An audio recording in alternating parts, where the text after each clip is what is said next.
कितने करीब मेरे साईं।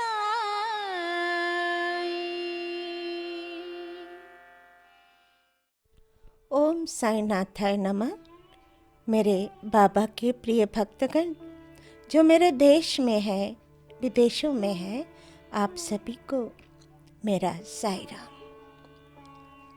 14 फरवरी वैलेंटाइन डे के उपलक्ष्य में आज मैं एक भक्ति प्रेम की कथा, सत्य कथा आपको सुना रही हूँ कि किस कदर बाबा के भक्त उनसे प्रेम करते थे और बाबा भी अपने भक्तों से कितना प्रेम करते थे। इस कथा से आपको ज्ञात होगा। वैसे भी सभी साईं भक्त ये जानते हैं कि बाबा कितना प्रेम करते हैं। ये कहानी है मेघा बिरम गांव, खेड़ा जिला, गुजरात का रहने वाला मेघा अत्यंत सीधा और अनपढ़ व्यक्ति था। वो राय बहादुर साठे के यहाँ रसोई का काम किया करता था। वो शिव जी महादेव का परम भक्त था और उसे मंत्र आदि ज़्यादा ज्ञात नहीं था, केवल नमः शिवाय का जाप किया करता था। तो संध्या उपासना आदि का उसे कुछ भी ज्ञान ना था। यहाँ तक कि वो संध्या के मूल गायत्री मंत्र को भी नहीं जानता था। राय बहादुर साठे उसे बहुत प्रेम करते थे क्योंकि वो एक ईमानदार था। राय बहादुर साठे ने उसे संध्या की विधि तथा गायत्री मंत्र की शिक्षा दी। साठे साहब ने साईं बाबा को शिवजी का साक्षात अवतार बतलाकर उसे शिरडी भेजने का निश्चय किया। जब साठे साहब ने उनसे कहा कि तुम शिरडी जाओ, वहाँ तो साक्षात महादेव बैठे हुए हैं, तब मेघा ने पूछा कि वो शिरडी में जो महादेव बैठे वो कैसे हैं, मतलब किस तरह से वो रहते हैं। तब साठे ने कहा कि वो तो यवन के रूप में है, यवन के पोशाक में मस्जिद में रहते हैं। अब मेघा का मन जरा दुखी हो गया क्योंकि मेघा तो महादेव का भक्त था और यहाँ साठे साहब उसे एक यवन के पास भेजना चाहते थे। तो मेघा ये चाह रहा था कि उसे जाना ना पड़े, परंतु साठे साहब कहाँ मानने वाले थे। उनके सामने मेघा की एक ना चली। उन्होंने उसे किसी प्रकार शिरडी भेज दिया और उसी समय मेघा ये सोच रहा था कि शिरडी में एक यवन को प्रणाम करना पड़े, ये अच्छी बात नहीं है। भोला भाला मेघा यही सोचता रहा कि कहाँ महादेव और कहाँ वो यवन। तो उन्होंने मन में सोचा कि शिरडी में एक यवन को प्रणाम करना पड़े, ये अच्छी बात नहीं है। इधर साठे साहब ने शिरडी में अपने ससुर दादा केलकर को पत्र में लिख दिया कि मेघा आ रहा है, आप अवश्य ही मस्जिद में बाबा का दर्शन करा देना। शिरडी पहुंचने पर दादा केलकर जब मेघा को लेकर शिरडी में मस्जिद में पहुंचे और जैसे ही मेघा मस्जिद में प्रवेश करने जा रहा था, ठीक उसी समय बाबा को भयंकर क्रोध आया। उन्होंने मस्जिद के अंदर मेघा को आने के लिए मना कर दिया। वो गर्जन करके कहने लगे, इसे बाहर निकाल दो, इसे बाहर निकाल दो। फिर मेघा की ओर देखकर कहने लगे, तुम तो एक उच्च कुलीन ब्राह्मण हो, तुम एक उच्च कुलीन ब्राह्मण हो और मैं निम्न जाति का एक यवन। तुम्हारी जाति भ्रष्ट हो जाएगी। इसलिए यहाँ से बाहर निकल जाओ, अभी निकल जाओ। देखिए, ये शब्द सुनकर मेघा कांप उठा। वो आश्चर्यचकित हो गया कि ये वाक्य तो मैंने अपने मन के अंदर कहा था, मैंने किसी से भी नहीं कहा था, मैंने स्वयं ये विचार किया था, और बाबा कैसे जान गए? अर्थात बाबा महादेव है। बस यही से मेघा बाबा का परम भक्त हो गया, मगर उसे मस्जिद में प्रवेश नहीं मिला। तब मेघा लौट गया और फिर वहाँ से त्र्यंबकेश्वर अर्थात नासिक चला गया। वर्ष भर के पश्चात पुनः शिरडी आया और इस बार दादा केलकर के कहने से उसे मस्जिद में प्रवेश मिल गया। बाबा के प्रिय भक्तगण, देखिए, जितना प्रेम मेघा को था उतना ही तो बाबा भी उससे प्रेम करते थे।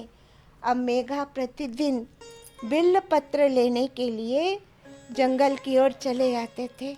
बाबा के लिए बिल्व पत्रों को लाकर उनके चरणों में चढ़ाते थे। पहले जितने भी देवालय है वहाँ सब चढ़ाते हुए बाबा के पास अंत में आते थे। एक दिन की बात है, मकर संक्रांति की।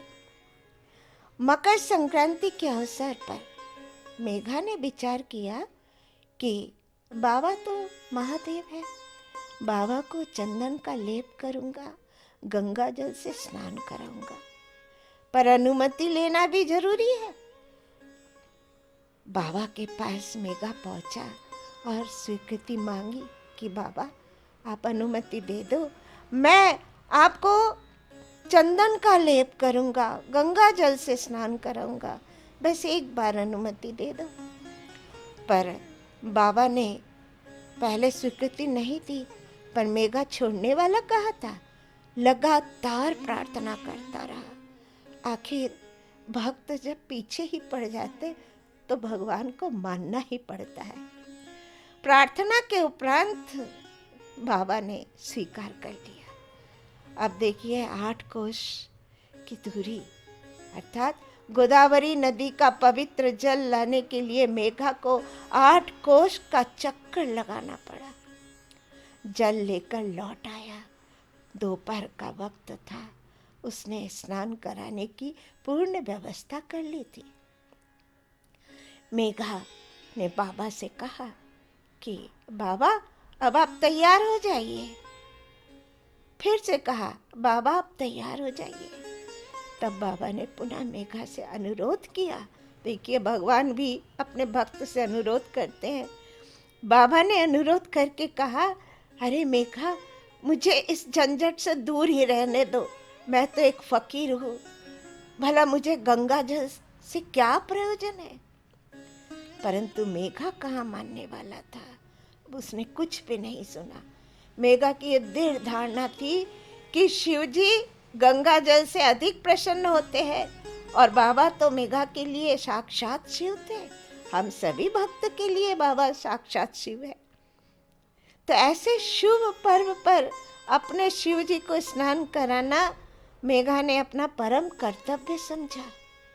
अब बाबा को सहमत होना ही पड़ा और नीचे उतार कर वे एक लकड़ी के तख्ते पर बैठ गए तथा अपने मस्तिष्क को आगे करते हुए कहने लगे, अरे मेघा, कम से कम इतनी कृपा तो करना कि केवल मेरे सिर पर ही पानी डालना। मेरे सिर पर पानी डालना। सिर शरीर का प्रधान अंग है और उस पर पानी डालना ही पूरे शरीर पर पानी डालने के सदृश है। मेघा ने अच्छा अच्छा कह तो दिया कि हाँ बाबा, अच्छा अच्छा उसने कहा, मगर जब स्नान कराने गया तो पूरे बर्तन का पानी अर्थात बर्तन उठाकर सिर पर पानी डालना प्रारंभ किया और हर हर गंगे, हर हर गंगे, हर हर गंगे कहते कहते समूचे बर्तन का पानी बाबा के शरीर पर उड़ेल दिया और फिर पानी का बर्तन एक और रखकर बड़े प्रेम से बाबा की ओर निहारने लगा। उसने देखा बाबा का तो केवल सिर ही भीगा है, शेष भाग तो ज्यों का त्यों बिल्कुल सूखा है। वो आश्चर्यचकित हो गया, ऐसे कैसे हो गया? मैंने तो संपूर्ण शरीर में पानी डाला था, सिर में भी डाला था और संपूर्ण शरीर में पानी डाला था, फिर ये कैसे हो गया? अर्थात आज मेरे महादेव, मेरे शिव ने साक्षात दर्शन दिया मुझे। प्रिय भक्तगण, ऐसा ही होता है जब निश्चल मन से, स्वार्थहीन होकर भक्त जब अपने ईश्वर की पूजा करते हैं, ईश्वर की भक्ति करते हैं, तो ईश्वर अपने दिव्य स्वरूप का दर्शन देते हैं। बाबा का मेघा से इतना प्रेम था कि जब मेघा का निधन हुआ, बाबा रोते हुए शमशान घाट तक गए। जिस तरह एक घर का सदस्य चला जाता है, मृत्यु हो जाती है, तो जिस तरह घर के लोग रोते हैं, ठीक उसी तरह बाबा रोते हुए शमशान घाट तक गए। मेरा मेघा चला गया, मेरा मेघा चला गया। मैं साईं सच्चरित्र की लाइन आपको सुना रही हूँ कि बाबा ने कहा था, मुझे प्रवेश करने के लिए किसी द्वार की आवश्यकता नहीं है, ना ही मेरा कोई रूप है और ना ही कोई अंत है। ओम साईनाथाय नमः। मेरे बाबा के प्रिय भक्तगण, अब शिवरात्रि का समय आने वाला है।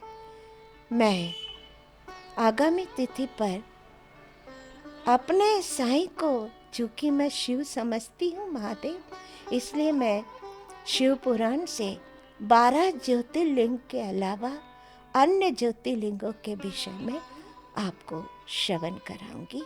इंतज़ार कीजिए। ओम साईनाथाय नमः। साचो ते